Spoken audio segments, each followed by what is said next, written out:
Bismillahirrahmanirrahim. Assalamualaikum warahmatullahi wabarakatuh. Pada hari ini, saya Nurfati Fatihah binti Azlan bersama dengan dua orang lagi sahabat saya iaitu Wan Habibah binti Wan Hassan dan Nurul Izzah binti Ahmad Suhaimi akan membentangkan mengenai isu Islamofobia mempengaruhi sosio budaya, masyarakat dan negara di Malaysia. Baiklah, yang pertamanya, definisi Islamofobia. Apa itu Islamofobia? Islamofobia adalah istilah kontroversi yang merujuk kepada prasangka dan diskriminasi. Maksudnya pilih kasih pada Islam dan Muslim, iaitu orang yang menganuti agama Islam itu sendiri. Dan kosakata fobia adalah ketakutan ataupun kebencian yang keterlaluan yang juga bermaksud ketakutan yang tidak rasional. Yang tidak rasional ni bermaksud ketakutan yang melampau dan yang tidak masuk akal atau amat kuat dan benci terhadap sesuatu, iaitu benci terhadap agama Islam dan Muslim.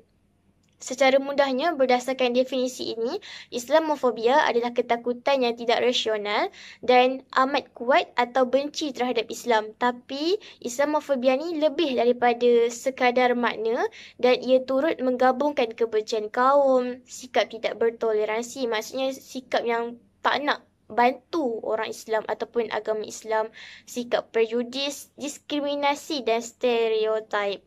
Dan fenomena Islamofobia pada asasnya adalah kebencian berasaskan agama terhadap agama Islam dan ianya terbahagi kepada dua aspek, iaitu yang pertama daripada sudut protagonis Islamofobia. Protagonis di sini membawa maksud kepada dari sudut penyokong Islamofobia itu sendiri. Maksudnya individu tersebut sememangnya tidak suka dan benci terhadap Islam dan Muslim. Dan yang kedua daripada sudut mangsa Islamofobia, yang mana contohnya individu ataupun masyarakat tersebut merupakan umat Islam, tapi disebabkan penyokong-penyokong Islamofobia ini, mereka menindas dan mendiskriminasikan Muslim. Dan perkara tersebut telah menjadikan mangsa-mangsa Islamofobia ditindas dan diancam keselamatan mereka. Jadi perkara ini telah menyebabkan ramai umat Islam sendiri takut untuk menganuti agama Islam. Berikutnya, kita akan beralih kepada kemunculan Islamofobia. Perkataan Islamofobia telah muncul sejak tahun 1991. Namun yang demikian, gejala berkaitan dengan Islamofobia ini telah berlaku lebih awal daripada tahun tersebut, yang mana keruntuhan Menara Pusat Perdagangan Dunia merupakan pencetus utama Islamofobia yang berlaku pada 11 September 2001.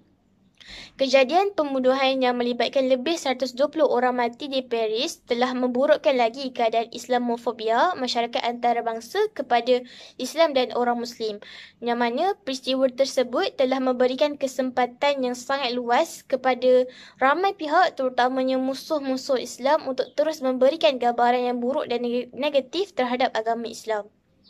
Dan istilah Islamofobia ini telah mula digunakan di Perancis oleh Etienne Dainet dan Slima bin Ibrahim pada tahun 1925 di dalam bukunya iaitu Accès de l'Islamofobia. Dan Islamofobia telah mula digunakan pada tahun 1991 pada satu artikel di dalam majalah yang bertajuk Insight. Tapi pada waktu itu, masyarakat tidak mengambil kisah dan tidak memberikan apa-apa reaksi terhadap fenomena Islamofobia. Dan istilah Islamofobia ini semakin lama semakin popular dan mencapai kemuncak penggunaannya selepas 11 September 2001 diikuti dengan peristiwa pengeboman di Madrid pada 11 Mac 2004 dan pengeboman di London pada 7 Julai 2005. Yang mana kejadian-kejadian tersebut telah membawa kepada ketakutan terhadap masyarakat antarabangsa kepada orang Islam dan agama Islam itu sendiri. Seterusnya, pembentangan akan diteruskan oleh Nurul Izzah. Terima kasih diucapkan kepada Nurfati Fatihah atas pembentangan sebentar tadi.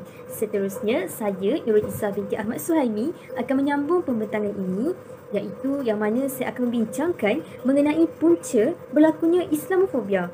Baiklah, terdapat 4 aspek yang mana yang pertama, salah faham. Yang kedua, orang Islam sendiri. Yang ketiga, fatwa daripada bukan pakar. Dan yang keempat, pengetahuan yang kurang jelas di kalangan non-Muslim terhadap Islam. Baiklah, kita pergi kepada yang pertama iaitu salah faham. Salah faham ini telah membawa maksud persepsi negatif yang berlaku terhadap agama Islam. Ini disumbangkan dengan amat berkesan oleh laporan media massa. Seperti mana yang kita tahu, media massa mempunyai peranan dalam menyebarkan sesuatu perkara.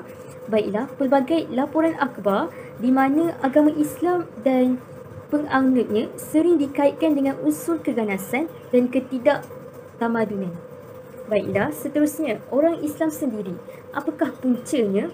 Iaitu yang mana akhlak buruk dalam kalangan umat Islam. Contohnya, perbalahan politik dalam kalangan orang Islam sendiri dan pertelingkahan antara sesama golongan agamawan yang berlaku sekarang menjadi kepada berlakunya Islamofobia, membuatkan orang semua memikirkan bahawa Islam ini agama yang ganas.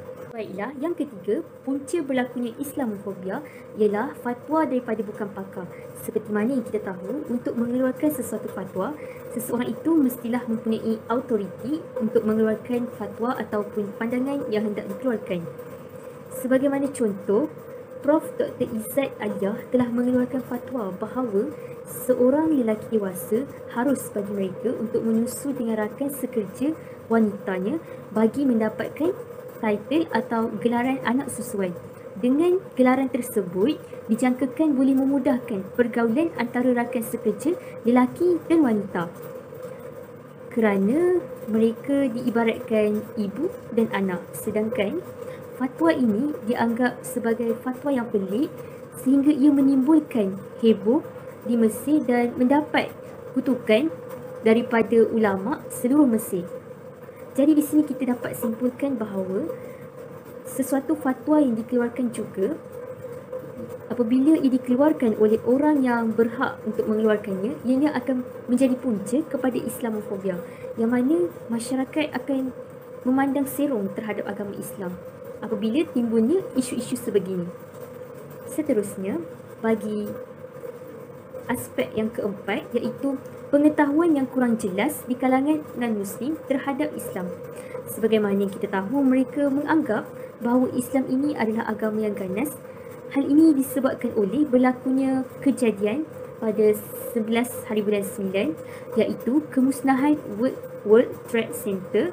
Iaitu sejak daripada itu, apa sahaja kejadian keganasan yang berlaku, mereka akan mengaitkan dengan agama Islam. Mereka juga telah menganggap bahawa Islam merupakan agama yang mundur dan agama yang tidak mempunyai kemajuan.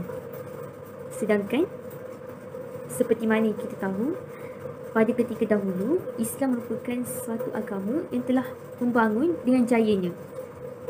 Tetapi disebabkan isu Islamofobia ini, ia menjadikan masyarakat non-Muslim memandang serong terhadap agama Islam. Baiklah, berikut merupakan 4 aspek daripada punca berlakunya Islamofobia dalam masyarakat kita. Seterusnya, kita masuk pula kepada ciri-ciri Islamofobia. Apakah ciri-ciri Islamofobia? Baiklah, menurut Rani Mead, turut telah mengenal pasti 7 komponen yang telah mendefinisikan Islamofobia. Antaranya ialah, yang pertama, Islam dilihat sebagai blok monolitik, statik dan tidak berkembang. Yang kedua, Islam dilihat sebagai terpisah atau lebih dikenali sebagai orang lain. Ia tidak dinilai persamaan dengan budaya-budaya lain, yang mana budaya lain tidak mempengaruhi mereka dan tidak dipengaruhi mereka. Ini membawa maksud Islam tidak mempengaruhi budaya lain dan budaya lain juga tidak mempengaruhi Islam. Yang ketiga, Islam dilihat sebagai lebih lemah berbanding Barat. Ia tidak bertamadun, tidak rasional, primitif, gila seks. Yang keempat, Islam dilihat sebagai ganas, agresif, mengancam, menyokong keganasan dan terlibat dalam pertembungan peradaban. Yang kelima, kritikan Muslim terhadap Barat ditolak mentah-mentah. Yang keenam, Permusuhan terhadap Islam digunakan untuk menghalalkan amalan diskriminasi terhadap Muslim dan mengasingkan Muslim daripada khayalan awam. Yang terakhir, permusuhan anti-Muslim dilihat sebagai biasa dan normal. Berikut merupakan pandangan Runnymede terhadap Islamofobia. Bismillahirrahmanirrahim. Terima kasih Nurul Izzah. Saya Wan Habibah dan Hassan akan menyambung pembatangan tentang isu Islamofobia. Seterusnya, kita akan melihat kepada Islamofobia di Malaysia. Bagaimanakah boleh berlaku Islamofobia di Malaysia? Seperti yang diketahui, Malaysia merupakan sebuah negara Islam yang mana agama Islam menjadi agama rasmi dan terbesar yang dianuti oleh rakyat Malaysia. Walaupun demikian, berlaku juga Islamofobia ini di Malaysia. Manifestasi Islamofobia yang berlaku di Malaysia. Sebelum itu, marilah kita lihat kepada apakah maksud manifestasi. Manifestasi ialah perwujudan sebagai satu pernyataan, perasaan atau pendapat. Yang pertama, manifestasi Islamofobia yang berlaku di Malaysia ialah dilaporkan terdapat segelintir pihak termasuk pimpinan agama lain yang menghina Islam seperti anggapan undang-undang Islam terlampau bodoh dan kuno dan sebagainya. Yang kedua, menunjukkan gambar sensitif kepada umat Islam seperti masakan babi dalam Ramadan di live di Akhbar Desta. Isu ini telah hangat dikatakan ketika itu kerana peristiwa ini seolah-olah meremeh-remehkan bulan Ramadan. Yang ketiga, menafikan hak berpakaian Muslim dalam pertandingan renang di sebuah kompleks sukan di Selangor. Dari ketiga-tiga manifestasi tersebut dapatlah dilihat bahawa sebenarnya Malaysia mempunyai isu Islamofobia yang tidak diketahui ramai. Walaupun Malaysia sebuah negara yang aman, namun tidak dapat lari daripada isu Islamofobia yang berlaku dalam negara. Seterusnya, faktor Islamofobia di Malaysia. Yang pertama adalah media. Liputan larangan memasuki masjid oleh bukan Islam dan bantahan bukan Islam dalam membaca ayat Al-Quran di dalam perucapan umum menjadi isu Islamofobia di Malaysia. Juga terdapat insiden-insiden keganasan yang dilakukan oleh orang Islam tanpa mengimbangkannya dengan jenayah bukan Islam. Yang kedua, kurang keberkesanan institusi agama, iaitu menghina dan mempelecehkan undang-undang Islam, mempersoalkan institusi fatwa, amalan ibadah sunat umat Islam dan sebagainya. Dan inilah menjadi bukti bahawa terdapat kelemahan yang amat ketara pada institusi Islam ini. Yang ketiga, kemahuan politik. Dialog dan diskusi ilmiah menangani isu Islamofobia termasuk aspek toleransi agama adalah sangat berkurang di Malaysia. Yang keempat adalah salah faham syariah.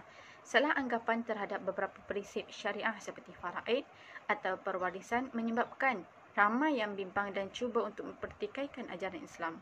Seperti yang diketahui, Islam mempunyai ajaran yang tersendiri dalam pewarisan harta dan sebagainya. Yang kelima adalah pengaruh golongan fundamentalis. Fundamentalis adalah golongan yang percaya perjuangan mereka itu suci dan penting. Mereka melihat diri mereka ini sebagai pemelihara agama, prinsip dan doktrin penting dan cara hidup dan jalan ke arah kebenaran.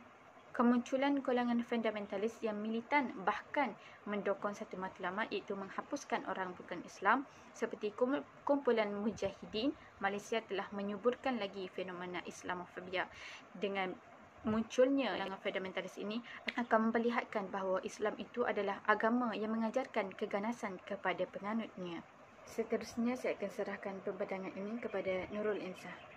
Seterusnya, kita masuk pula kepada pengaruh isu Islamofobia kepada sosio-budaya, masyarakat dan negara. Baiklah, bagi aspek yang pertama iaitu aspek sosio-budaya, berikut merupakan pengaruh Islamofobia yang mempengaruhi sosio-budaya masyarakat. Yang pertama ialah mewujudkan diskriminasi terhadap wanita berhijab. Ini berlaku apabila masyarakat yang berpegang pada konsep Islamofobia ini telah memandang serong kepada masyarakat perempuan Islam yang memakai tudung. Contohnya, hak asasi umat wanita Islam untuk memakai tudung ditindas dan dihalang secara terbuka di khayalak ramai. Yang kedua, mengakibatkan keterbatasan politik dan sosialitik dalam kalangan umat Islam. Ini berlaku apabila negara Islam ingin melakukan persahabatan ataupun perjanjian dengan negara yang bukan Islam yang mengamalkan Islamofobia. Contohnya, perikatan kerjasama ekonomi ekspor dan import sesuatu barangan atau bekalan mentah akan terhalang disebabkan oleh isu Islamofobia. Yang ketiga, Islam dirujuk sebagai agama keganasan. Ini berlaku apabila wujudnya kesangsian dan diskriminasi terhadap Islam semakin meningkat dalam kalangan masyarakat bukan Islam yang berpegang pada konsep Islamofobia. Mereka menjadikan agama Islam ini atau mereka memberikan pandangan bahawa Islam merupakan agama yang ganas dan fanatik. Yang keempat, gangguan sosial. Ini berlaku apabila berlakunya penggangguan disebabkan oleh penolakan sosial yang mana masyarakat bukan Islam tidak mengambil masyarakat Islam menjadi pekerja mereka, dan ini memberi kesan kepada masyarakat Islam yang mana mereka sukar untuk mencari rezeki dalam negara sehingga menyebabkan boleh berlakunya kemurungan kepada mereka apabila mereka tidak mendapat pekerjaan yang tetap disebabkan oleh isu Islamofobia ini. Yang kelima, diskriminasi struktur. Ini berlaku apabila umat Islam dianggap sebagai golongan yang rendah, sedangkan semua manusia seharusnya mendapat hak sama rata. Tetapi disebabkan oleh isu Islamofobia ini telah memberi kesan yang mana umat Islam dianggap sebagai golongan yang rendah, tidak diberikan layanan yang sama rata seperti mana masyarakat yang lain. Berikut merupakan pengaruh Islamofobia kepada sosio-budaya masyarakat negara. Terima kasih Nurul Izzah. Kesan Islamofobia yang berlaku seterusnya akan memberi akibat kepada masyarakat. Masyarakat Malaysia terutamanya yang beragama Islam menjadi takut untuk mengamalkan ajaran agama Islam itu sendiri. Hal ini kerana kebencian dan Islamofobia yang ditunjukkan oleh mereka yang bukan beragama Islam kepada Islam amat melampaui sehingga memaksa orang Islam melakukan sesuatu yang melanggar syariat agama. Sebagai contohnya, isu yang pernah berlaku pada 18 Januari 2012 yang mana pada ketika ini diadakan satu acara renang sempena pertandingan sukan Selangor terbuka iaitu Sukses di Pusat Akuatik Darul Ihsan Shah Alam. Pada acara ini terdapat beberapa orang pelajar tahfiz telah melibatkan diri. Namun pihak penganjur telah menafikan hak pelajar tersebut untuk bertanding sehingga ada di antara mereka terpaksa diterangkan oleh ibu bapa masing-masing. Hal ini dikatakan kerana murid tersebut telah melanggar peraturan yang ditetapkan oleh Persekutuan Renang Antarabangsa FINA dengan memakai pakaian yang menutup aurat. Jika dilihat, hal ini jelas bukti menjadi isu yang besar di Malaysia, terutamanya kepada penganut agama Islam. Dari peristiwa ini dapat dilihat bahawa isu Islamofobia yang berlaku di Malaysia cukup membuatkan masyarakat Malaysia Islam takut untuk mengamalkan ajaran agama Islam itu sendiri. Hal ini kerana sehingga ada mereka yang bukan Islam sanggup mempersoalkan tentang pengamalan ajaran Islam. Malah ini juga memperlihatkan bahawa agama Islam adalah agama yang lemah di mata masyarakat yang tidak beragama Islam. Demikian itu, banyak lagi kesan yang berlaku kepada masyarakat oleh kerana isu Islamofobia ini. Sebagai contohnya dapat saya ambil daripada yang pernah berlaku di luar negara di mana isu Islamofobia ini menjadi semakin besar sehingga kan ada wanita Muslim yang berhijab terpaksa membuang hijab dan diperlecehkan oleh mereka yang bukan Islam kerana hijab yang dipakai oleh mereka. Justru itu, isu Islamofobia ini bukanlah dapat kita pandang secara remeh kerana isu ini melibatkan agama kita sendiri iaitu agama Islam yang mana telah disampaikan oleh Rasulullah kepada kita untuk menjadi pegangan kita hingga akhir hayat. Seterusnya saya akan serahkan pembahasan ini kepada Nur Fatin Fatihah.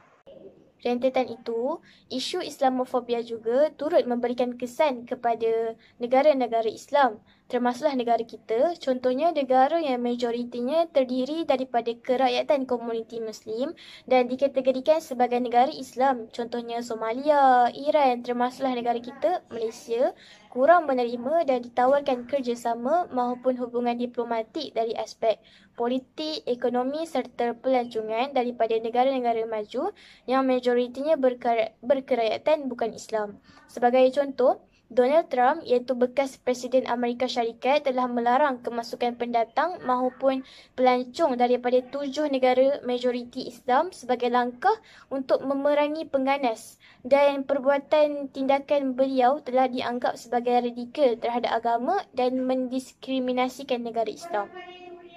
Kesan sikap prejudis ini juga dapat dibuktikan menerusi dapatan kajian USA Today Gallup Poll yang mendapati hampir 22% rakyat Amerika tidak mahu berjiran dengan Muslim. Malahan 31% rakyat Amerika akan berasa ketakutan bila mana terdapat wanita Muslim berhijab berada di dalam kapal terbang yang sama. Dan yang paling membahayakan adalah terdapat segelintir negara-negara barat yang berancang untuk memerangi dan menghancurkan negara-negara Islam atas alasan bagi menghapuskan pihak pengganas. Dan perkara ini seharusnya dicegah agar dunia kita dapat menjadi satu dunia yang aman dan damai dan harmoni. Akhir sekali, sebagai menggulung setiap isi-isi dan hujah-hujah yang telah diutarakan, dapatlah disimpulkan bahawa Islamofobia bukanlah fenomena baru di abad ini. Islamofobia telah lama berlaku sejak zaman awal perkembangan Islam, di mana pada waktu itu Islam dipandang sebagai sesuatu ajaran yang asing bagi penduduk Mekah. Fakta ini disokong oleh sepotong hadis daripada Rasulullah SAW yang diriwayatkan oleh Abu Hurairah yang bermaksud, Islam bermula sebagai sesuatu agama yang asing dan akan kembali menjadi sesuatu yang asing seperti awalnya. Maka berbahagialah orang-orang yang asing itu. Sahih Muslim, hadis yang ke-145, bab iman.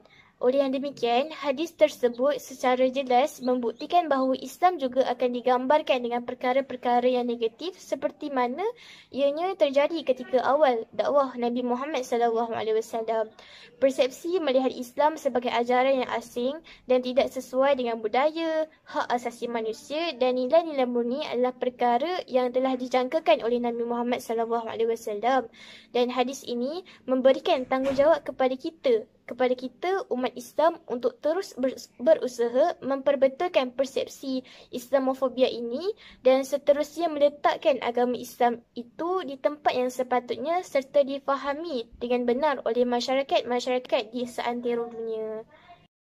Baiklah, soalan ini ingin saya ajukan kepada saudari Nur Adilah, iaitu apakah punca utama tercetusnya Islamofobia di dunia? Utama tercetusnya Islamofobia di dunia ialah akibat daripada berlakunya keruntuhan Menara Pusat Perdagangan Dunia pada 11 September 2001. Baiklah, untuk soalan yang kedua, saya akan ajukan soalan ini kepada Fatin Nur Izzati. Okey. Pada pandangan Izzati, apakah contoh-contoh isu Islamofobia yang berlaku di negara kita? Pada pendapat saya, contoh isu Islamofobia yang berlaku di negara kita, terdapat segelintir pihak termasuk pimpinan agama lain yang menghina Islam, seperti anggapan undang-undang Islam terlampau bodoh dan kuno dan sebagainya. InsyaAllah bagi soalan yang ketiga pula, boleh sesiapa jelaskan apakah kesan Islamofobia yang berlaku kepada negara? Jawapan bagi soalan yang ketiga ialah negara Islam ni akan kuranglah menerima ataupun ditawarkan kerjasama maupun hubungan diplomatik, misalnya dari aspek politik, ekonomi serta pelancongan daripada negara-negara yang maju yang majoritinya berkerakyatan bukan Islam. Itu sahaja. Baik, Alhamdulillah. Terima kasih kepada Nur Adilah, Izzati dan Atifah kerana sudi menjawab persoalan kami. Itu sahaja daripada kami. Sekian, terima kasih.